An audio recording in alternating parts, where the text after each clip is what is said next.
Well, I have to say it's a sheer pleasure to follow Dawn. It was wonderful. And I think we all connect in various ways. I've lost my voice. Can you hear that? I'm not going to sing to you. I'm sorry. Okay, so starting now. Hey, 6 minutes. Yes, I wanted to talk, since we only have 2 minutes, or 6, I wanted to share two moments of wonder, actually. The first one, a very simple thing. A friend of mine, some 25 years ago, I used to ask him, how is it going? And he would say, in Hebrew, "Hametziut be'itzuma." Reality is actualizing. Reality is actualizing. Hametziut be'itzuma. And once you hear something like that, it changes everything. It's true. Hametziut be'itzuma. That's one. The other one, not long ago, my son Imri, a pianist, also a pianist, sent me a text by a French philosopher, Rancière. And this Rancière writes, after a French thinker from the 19th century, Jacques Coteau, something outrageous. He proclaims that an ignorant can teach another ignorant what he, the teacher, does not know himself. This is shocking, but also, first of all, so optimistic. I mean, look around you. There's so many ignorants here. I mean, for everything we know, there are about 10,000 things, or 1 million for me, that we don't know, right? And if I could only teach you things that I know already, yeah, you understand? But if I can, out of my ignorance, teach you things that you don't know, how wonderful can this be? So I have to say something about Rancière's thought, very short. He said, look, in the old way of schooling, of teaching, the professor always has to be more than the student. And so he pours his knowledge from here to the, and the student is always inferior. It actually perpetuates the student's inferiority, right? In the new school, what he proposes, there's a paradigm of equality of intelligences, okay? So we are equal, teacher and student, and we look together, we observe something which is a text. Could be a book, could be a piece of music, could be a building, something, and we observe together. Now you can be a masterful teacher, because a masterful teacher would know how to point out, you know, look at that. What do you think about that? Ask the right questions, but never impose his knowledge on the student. So this is how new things can be created. Okay, now I think to myself, now this is me. I think to myself, what does it mean we want ignorant teachers? Do you have to become ignorant, forget all you know to become a teacher? And now I think what Rancière could have meant is, look, I think it's wonderful. As a musician playing classical music, of course, we're based on tradition. It's wonderful to know as much as you can. But then standing on this cliff of knowledge, you say, okay, from here I take a step forward into the abyss, into something completely unknown. This is the moment you have to make yourself ignorant, okay? Because if you're trying to predict what you'll find there, you've already determined the new thing.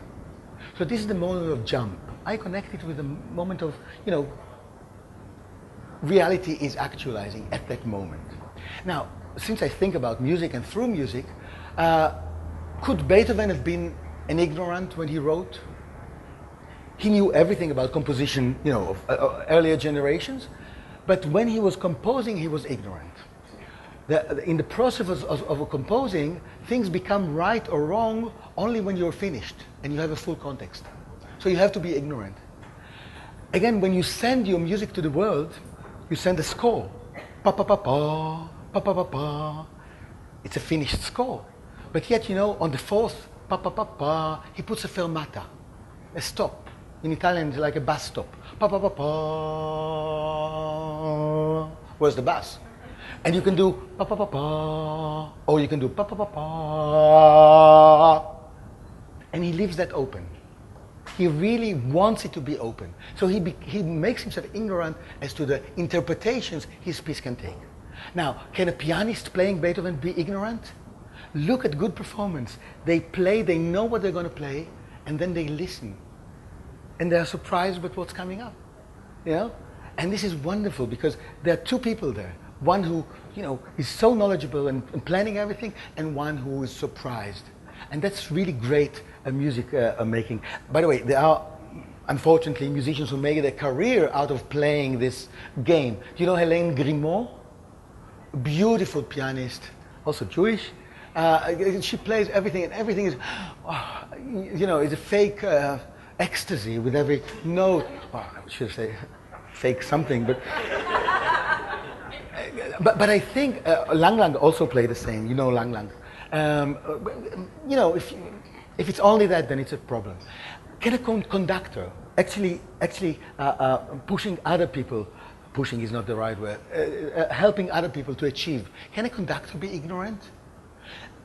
If you look at conductors, you see those who are actually determining every moment. Like, you know, they're moving objects. It's a very Newtonian way of thinking. And then you see those like Riccardo Muti, if you've seen the TED Talk. And then you have people who know about the general process, but then leave all the little things to sort out themselves. It's like 1 hour. It's okay. So you have you have a knowledge of the whole state of affairs, but then the quantum little happenings are undefined. And then you have people like Bernstein. Bernstein, my great beloved teacher, built everything around meaning. You know, you say, this is the meaning of it. How will this meaning be materialized in music? We don't know. We'll find out together. For me, it's fantastic. Now, having mentioned Bernstein in this context of education, I want to tell you a little story about Bernstein's father, Sam Bernstein. Sam Bernstein was asked by a journalist, how could you, Sam, object to Lenny Bernstein studying music as a profession? And Sam said, but how could I know he was Leonard Bernstein? And he couldn't. Now I ask you, how can you know about your, children? And in fact, how can you know about yourselves? How can you know about yourselves? Unless you embrace happily the idea of being ignorant, not about your past, but about your future. And once you embrace it, you can, happily say, reality is actualizing, right? Thank you so much.